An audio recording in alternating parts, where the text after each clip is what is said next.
एक बार देवराज इंद्र की सभा स्वर्ग में लगी हुई थी। इसमें दुर्वासा ऋषि भी भाग ले रहे थे। जिस समय सभा में विचार विमर्श चल रहा था उसी समय सभा के मध्य ही पुंजिकस्थली नामक इंद्रलोक की अप्सरा बार बार इधर से उधर आ जा रही थी। सभा के मध्य पुंजिकस्थली का यह आचरण ऋषि दुर्वासा को अच्छा न लगा। दुर्वासा ऋषि अपने क्रोध के लिए प्रसिद्ध हैं। उन्होंने पुंजिकस्थली को कई बार टोक कर ऐसा करने से मना किया, लेकिन वह अनसुना कर वैसा ही करती रही। तो दुर्वासा ऋषि ने कहा, तुझे देव सभा की मर्यादा का ज्ञान नहीं। तू कैसी देव अप्सरा है जो वानरियों की तरह बार बार आ जाकर सभा में व्यवधान डाल रही है। जा, अपनी इस आदत के कारण तू वानरी हो जा। दुर्वासा ऋषि का शाप सुनकर पुंजिकस्थली सन रह गई। अपने आचरण का ये परिणाम वह सोच भी नहीं सकती थी, पर अब क्या हो सकता था। भूल हो चुकी थी, उसके कारण वह शापग्रस्त भी हो गई। उसने हाथ जोड़कर अनुनय विनय कर कहा, ऋषिव, अपनी मूर्खता के कारण ये भूल मैं अनजाने में करती रही और आपकी वर्जना पर भी ध्यान न दिया। सभा में व्यवधान डालने का मेरा कोई उद्देश्य न था। कृपया बताएं, अब आपके इस श्राप से मेरा उद्धार कैसे होगा। अप्सरा की विनती सुनकर ऋषि दुर्वासा पसीजे बोले, अपनी इस चंचलता के कारण अगले जन्म में तू वानर जाति के राजा विरज की कन्या के रूप में जन्म लेगी। तू देव सभा की अप्सरा है, अतः तेरे गर्भ से एक महान बलशाली, यशस्वी तथा प्रभुभक्त बालक का जन्म होगा। पुंजिक अप्सरा को संतोष हुआ। पुनर्जन्म में वानर राज विरज की कन्या के रूप में उसका जन्म हुआ। उसका नाम अंजना रखा गया। विवाह योग्य होने पर इसका विवाह वानर राज केसरी से हुआ। अंजना केसरी के साथ सुखपूर्वक प्रभास तीरथ में रहने लगी। इस क्षेत्र में बहुत शांति थी तथा बहुत से ऋषि आश्रम बनाकर यज्ञादि करते रहते थे।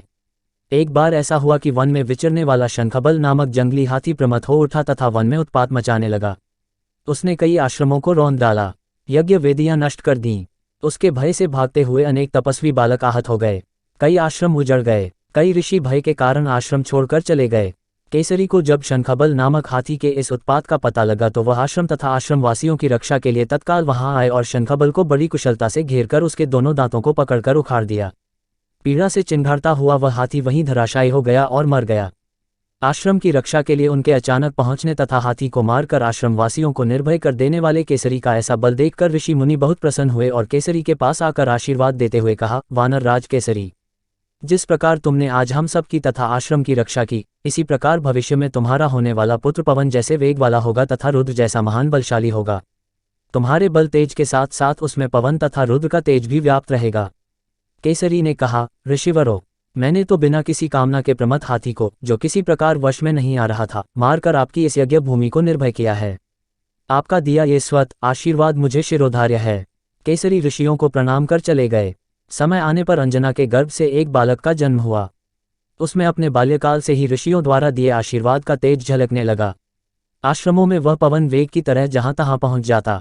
आश्रमों में विघ्न डालने वाले वन्य जीवों तथा दुष्ट व्यक्तियों को अपने अपार बल से खदेड़ देता। अपने इस पराक्रम से वह मदमत हो जाता तथा अपने साथियों के साथ वह आश्रमों में क्रीड़ा करने लगता। उसको खेलने से कोई रोकता तो वह उसको भी तंग करने लगता। बालक तो था ही, उसके बाल कौतुक से जब ऋषियों को असुविधा होने लगी तथा उनके पूजा पाठ और यज्ञ में व्यवधान आने लगा तो उन्होंने उसके स्वभाव में शांति लेने के लिए आशीर्वाद जैसा शाप दिया कि तुम अपने बल को हमेशा भूले रहोगे। जब कोई तुम्हें आवश्यक होने पर तुम्हारे बल की याद दिलाएगा तब फिर तुम में अपार बल जागृत हो जाएगा। इससे वह बालक शांत स्वभाव का हो गया। केसरी नंदन यह बालक आगे चलकर हनुमान नाम से प्रसिद्ध हुआ। सीता जी की खोज के लिए जब कोई समुद्र पार करने का साहस नहीं कर रहा था और हनुमान भी चुप बैठे थे तो जामवंत ने हनुमान जी को उनके बल की याद दिलाई थी। तब उन्होंने समुद्र पार कर सीता की खोज की।